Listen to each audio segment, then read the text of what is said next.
Good morning, Kingswood. Today we have some things to tell you about the school games on Friday, DECA, wanting your feet protectors, or as people call them, shoes.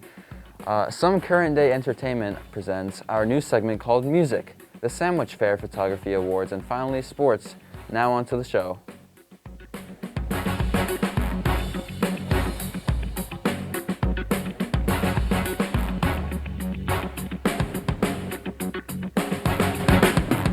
Good morning, Kingswood. We are your anchors for today. I'm Lauren Gilbert. And I'm Jaden Bronk. How are you doing today, Jaden? I'm doing all right, honestly. I'm kind of chilling today. That is fantastic. Oh, yeah. All right. Well, we have a couple of announcements going on today. Girls field hockey will be playing a game at John Stark Regional High School. Girls soccer will be playing a game at Pelham High School, and also boys football will be taking on Pembroke Academy. So good luck, teams. Well, it is time to talk about your feet protectors, or in other terms, your old crinky shoes that you don't wear anymore.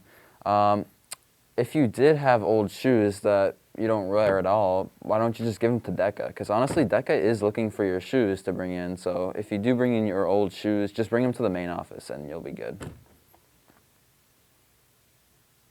And also, now to Lauren with your entertainment news.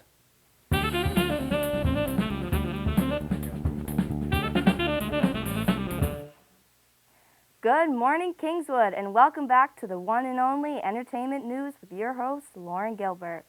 Let's see what I have in store for you today. I have just discovered that yet another Halloween movie is being released, this one titled Halloween Kills, and is supposed to be set 40 years after the original Halloween. If this movie couldn't get gory enough, USA Today describes it as not just your typical brutal, but gruesomely brutal, as well as titling the article, Halloween Kills is a setback for Jamie Lee Curtis. Not much to say there besides, ouch. Is your dream to meet the life-size version of Peppa Pig? Well, you're in luck, because Florida's Resort Legoland is announcing their ticket prices for their new and upcoming theme park based on the one and only icon Peppa Pig herself. The tickets are $34.99 at the gate and $30.99 online. Jeopardy's contestant Matt Amodio has finally put his 38 wins to rest on Monday's recent showing, winning almost $1.5 million. Maybe with that money, he'll want to buy the annual pass for Peppa Pig's theme park for $74.99. Netflix has some up-and-coming shows and movies for the month of October. Here are some things you should be expecting to see.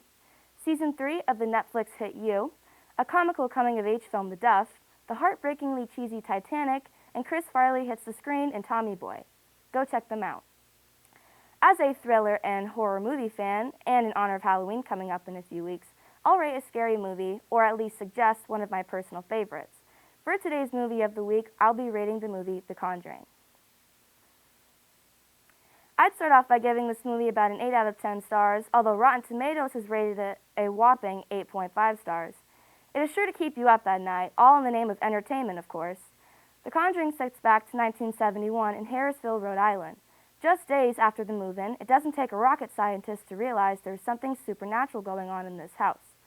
Whether it's on the 3-interval knocks on the wall, a music box playing out of nowhere, or the mother waking up with bruises on her arms, thinking that she has an iron deficiency.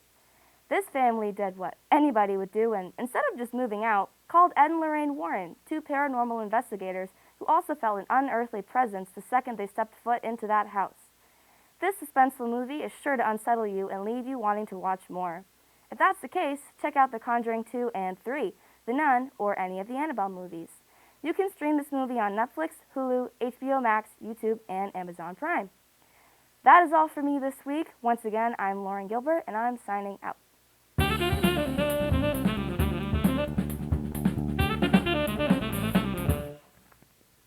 Well, that was most certainly entertaining as always. Now we go off to an event called Kingswood Presents. It's a show that will take place on Thursday, the 21st at 7 p.m. in the Art Center. For those wondering what Kingswood Presents is, it's a show where people sing and play music, and you get to sit there and just listen to them while wishing you could be like them. It's almost like a talent show, but without a competition, prizes, and it's only people playing instruments and singing. So come on, go see it. It'll be pretty fun, actually. And also, speaking of music, now we're off the Bobby with music.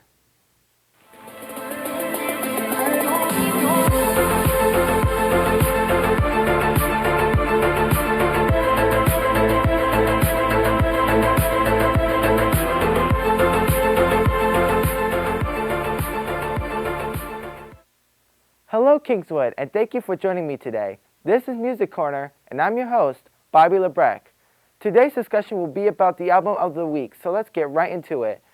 The album that we'll be discussing this week is an album that I personally love, and it's called AJR OK Orchestra.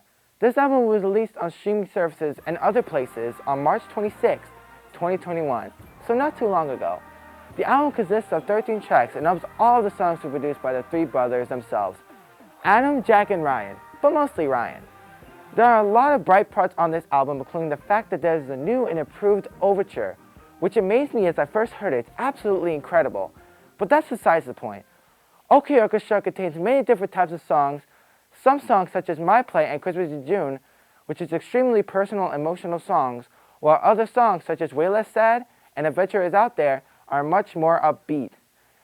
The album also uses a variety of different instruments, likely due to the overlying orchestra theme of the album.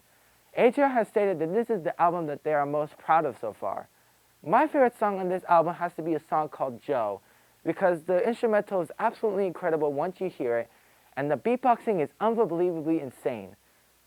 I also like the topic that the song Joe is talking about how, which Ryan talks about a kid that they looked up in middle school, but never got the chance to hang out with. But instead, that kid that Ryan looked up to made fun of him and cared less about him. Now that everyone knows that name Joe, he always claim to bring him up on his phone and tell him how cool he is. I don't think I have a least favorite song on this album because all the songs sound super spectacular. This album is available for purchase on CD and vinyl and available on all streaming services. I would highly recommend this album because front to back, this thing is incredible.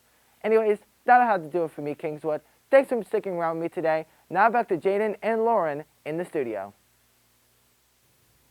Multiple people got awards at the Sandwich Fair Photography Awards. Congratulations, Harmony Jennings, for getting second place in color portrait photography and fourth place in black and white portrait photography. Also, congrats to Austin Johnson for getting second place in black and white portrait photography and fourth place in color landscape photography. Congratulations to Morgan Sprints for getting third place in black and white portrait photography and second place in nature photography. And a high congratulations to Kerrigan Williams for achieving first place in color portrait photography and second place in nature photography.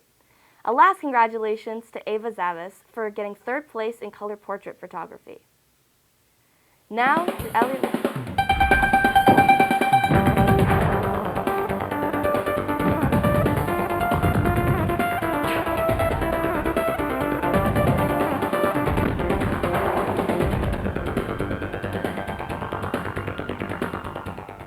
Hello, Kingswood, and welcome back to the Knightwatch Sports segment. Slightly less to cover this week, but still plenty to talk about, so let's get right into it. Starting once again with football, it has come to my attention that you guys couldn't see the scores last week. That's my bad. So let's try this again. Below me is a complete list of the scores from the NFL last weekend. The Patriots took on the Texans, and quite frankly, they didn't look great. They came back to win 25-22 in the end, but it really should never have been that close. Davis Mills torched our defense. If you're wondering who that is, so am I. Well, the Patriots sat around and inspired nothing but uncertainty in their own fans, especially on that play right there. The Bills got a statement win against the Kansas City Chiefs and Patrick Mahomes, 38-20. Last night, the Buccaneers took on the Eagles with a final score of 0-0 team. The Geisler MVP of the Week award, which is something I just made up, goes to Lamar Jackson, who had 500 total yards and 4 passing touchdowns with no interceptions in a 19-point comeback win against the Colts. Now moving to baseball. Dear Tampa Bay Rays, you are garbage. You spent 162 games beating up on, statistically, some of the worst teams in baseball history. Finished the season second in runs scored and first in ERA. For those of you who don't know, that's runs allowed. And still got dropped in 4 games by the Red Sox. I'm a Boston fan, but we weren't even good this year. We lost 2 games to the Orioles at the end of the season and had to win 3 straight do-or-die games just to get to you. And you couldn't even take that team to 5 games. You are failures. Go back to the swamp. Anyway, Game 1 of the best of 7 ALCS will be played Friday night between the Red Sox and the Cheaters. the trash cans. The Astros. Sorry. The wait is almost over. The NBA season will start in just 3 days. And, well, there's no easy way to say this. Kyrie Irving isn't going to play. Playoffs are regular season. He's just not allowed to because he isn't vaxxed. The Nets have made it clear that he will not practice or play with the team unless he gets vaccinated. He doesn't seem keen on doing that, which opens up the possibility of trades, but no one's really going to want him as much if he's not going to be able to play in New York or California and many other major cities and states. But no, Boston were the idiots for getting rid of him, right? Morons. The NHL season is up and running tomorrow. No, it's actually already up and running. My bad. And the Bruins will start their season in a couple days. Please let this be the year, Bruins. My heart can only take so much. That's all for this week, Kingswood. Remember, if you have any requests for something sports-related you want me to mention, make sure to tell me. Thanks for tuning in, Kingswood, and remember, the Astros are still cheaters.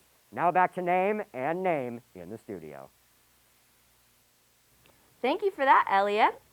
Well, that comes to the conclusion of Night Watch. I am Lauren Gilbert. And I'm Jaden Bronk. And tune in next time.